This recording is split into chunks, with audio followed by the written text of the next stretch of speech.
Hi, I'm Renee from the Bee and Bear Homestead, and I'm back with another quick tip for how to preserve cherry tomatoes. So I have a ton of cherry tomatoes here. There's about 2 pounds of cherry tomatoes that I weighed and washed. And my favorite way to preserve cherry tomatoes is by slicing them in half and dehydrating them. And there's a video on my channel about that. But maybe you have plenty of dehydrated tomatoes already, which is my case. So another way that I like to save these for later is to juice them. So I have a masticating juicer here, which is a type of juicer that preserves the most amount of fiber in your fruit or vegetable, whatever you're juicing.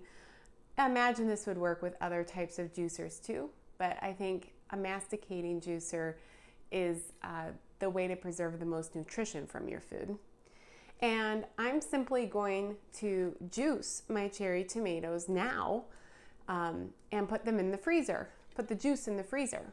Then when I'm ready to make pasta sauce or ketchup or anything else that you have to puree your tomatoes for in your preserving recipe, I'll have tomato juice ready to go, and I'll have measured it in advance to know that it's equivalent to 2 pounds of tomatoes.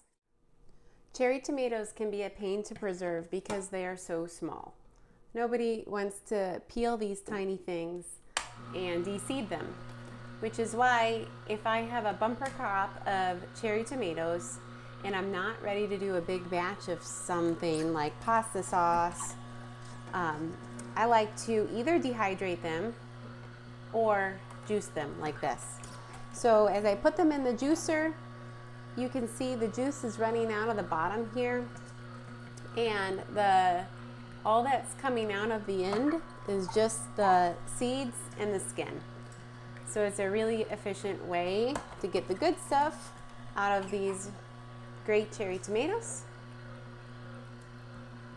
with a lot less work than trying to peel or seed them by hand.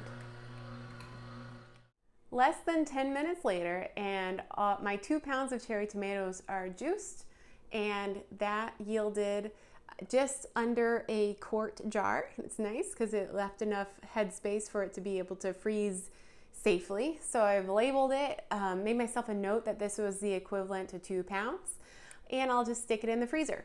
Then when I'm ready to preserve more tomatoes a little later on in the season, when I'm making a big batch of pasta sauce probably, I'll be able to pull this out of the freezer, let it thaw, and know that it's equivalent to 2 pounds of tomatoes, and just add it right into my batch of tomatoes I'm preserving in a different way.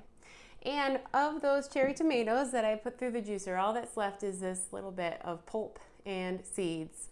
So it's a really efficient way to take care of cherry tomatoes, which can be a finicky thing to preserve, and in my experience are ripe a lot faster than the big tomatoes that you'll want to use for big batches of preserving.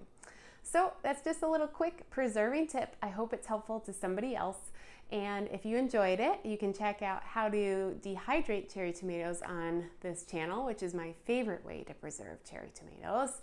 And there's also other preserving recipes and tutorials as well. Subscribe if you're interested. Thanks for watching. Have a great day.